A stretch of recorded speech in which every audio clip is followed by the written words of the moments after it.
Hello guys, മഴയത്തൊരു reel എടുക്കാൻ പോയല്ലോ.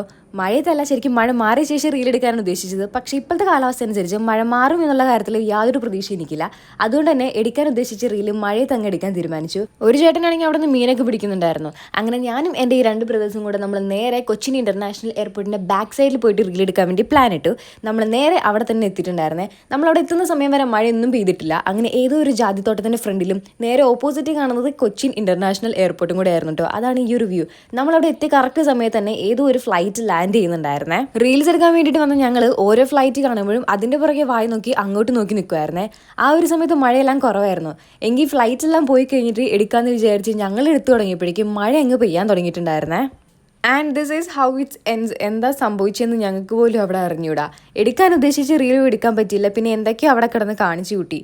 മഴയൊക്കെ ആയതുകൊണ്ട് തന്നെ എന്തെങ്കിലുമൊക്കെ ഒന്ന് കഴിക്കാനുള്ളൊരു കൊതി ഇടയ്ക്കിടയ്ക്ക് ഉണ്ടാവുമല്ലോ. അങ്ങനെ അടുത്ത് തന്നെ ഉണ്ടായിരുന്ന ഒരു പുതിയ റീസെൻ്റ്ലി സ്റ്റാർട്ട് ചെയ്തൊരു കടയാണ് ഈ ഒരു കഫേരിയ എന്ന് പറഞ്ഞ കട. അവിടെ ചെന്നിട്ട് നമ്മൾ ഷാർജ ഷേക്കും അവിടുത്തെ കട്ട്ലേറ്റും കഴിച്ചിട്ടുണ്ടായിരുന്നു കേട്ടോ. ഫുഡ് ഓക്കെ ആയിരുന്നു എങ്കിലും ബട്ട് ഇറ്റ്സ് ഓക്കെ അങ്ങനെ വേണം പറയാൻ. ബിക്കോസ് കട്ട്ലേറ്റിന് ഇച്ചിരിക്ക് ഉപ്പ് കൂടിപ്പോയി, അതാണ് പ്രശ്നം പറ്റിയിട്ടുണ്ടായിരുന്നത്. ഇനി ഇവിടുത്തെ ബ്രെഡും സ്റ്റ്യൂവും ഒന്ന് ട്രൈ ചെയ്യണമെന്നുണ്ട്. ഇനി ഈ അടുത്ത് തന്നെ പിന്നെ വരുമായിരിക്കും എന്ന് വിശ്വസിക്കുന്നു. അതെല്ലാം കഴിഞ്ഞിട്ട് നമ്മൾ നേരെ വീട്ടിലോട്ട് പോയി. വീട്ടിൽ നിറഞ്ഞു കയറി ചെന്നാൽ പപ്പ നമ്മളെ തല്ലിക്കൊല്ലും.